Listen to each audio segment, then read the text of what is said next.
मोदी शाह के संपर्क में नीतीश, मारेंगे पलटी। विपक्षी एकता की कोशिश के बीच बीजेपी से भी नीतीश की बात जारी। प्रशांत किशोर का नीतीश कुमार को लेकर बड़ा दावा। बिहार के सीएम नीतीश कुमार इन दिनों पूरे देश के भ्रमण पर निकले हुए हैं। विपक्षी दलों को एक कर रहे हैं। लोकसभा चुनावों की सीट वाइज पूरी सूची उनकी जेब में है। कहां बीजेपी मजबूत है और कहां कमजोर, इसका पूरा डाटा भी उनके पास है। बीजेपी को घेरने का प्लान भी उनके पास है और नीतीश का प्लान साफ है कि बीजेपी विरोधी वोट का बंटवारा रोक दिया जाए तो चुनाव एक तरफा हो जाएगा। बीजेपी को 100 सीट भी नहीं मिल पाएंगी और पार्टी दिल्ली की सत्ता से दूर हो जाएगी। कांग्रेस नीतीश कुमार की तारीफ कर रही है कि वो अच्छा काम कर रहे हैं, लेकिन नीतीश कुमार के मन में क्या चल रहा है ये नीतीश कुमार के अलावा कोई नहीं जानता। लालू यादव और नीतीश कुमार जब दूर दूर थे, नीतीश एनडीए के साथ थे, तो लालू ने नीतीश के बारे में जो बातें कही थी वो आज भी उस पर कायम है। नीतीश कुमार क्या फैसला करेंगे ये नीतीश कुमार को छोड़कर कोई नहीं जानता। और आज भी जब नीतीश बीजेपी के खिलाफ मोर्चाबंदी करने में जुटे हैं तो उन्होंने बीजेपी के साथ अपने तार जोड़ रखे हैं। नीतीश कुमार बीजेपी के साथ भी बात कर रहे हैं और उसके खिलाफ गठबंधन की तैयारी भी कर रहे हैं। यानी नीतीश एक साथ दो नाव में सवारी कर रहे हैं। नीतीश और बीजेपी की दोस्ती को लेकर चुनाव रणनीतिकार प्रशांत किशोर ने बड़ा दावा किया है।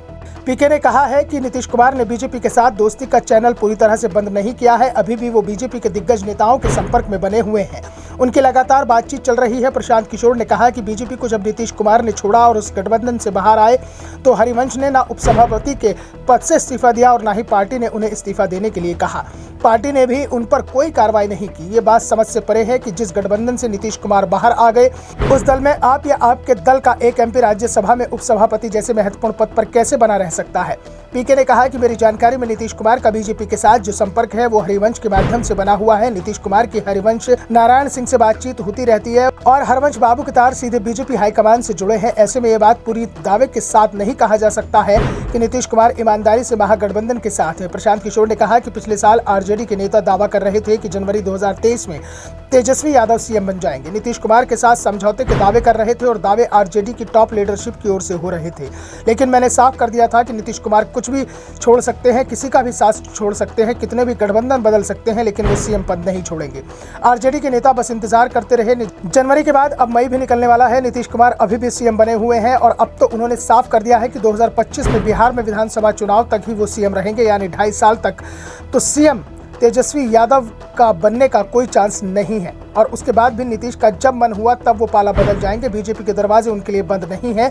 नीतीश ने भी उस दरवाजे को बंद नहीं किया है। पीके के दावों से साफ है कि बिहार की राजनीति में जो कुछ दिखाई दे रहा है हकीकत उससे बहुत अलग हो सकती है।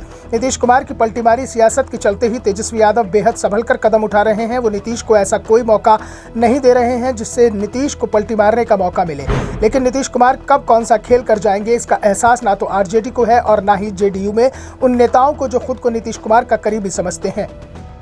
Bureau report, the such India.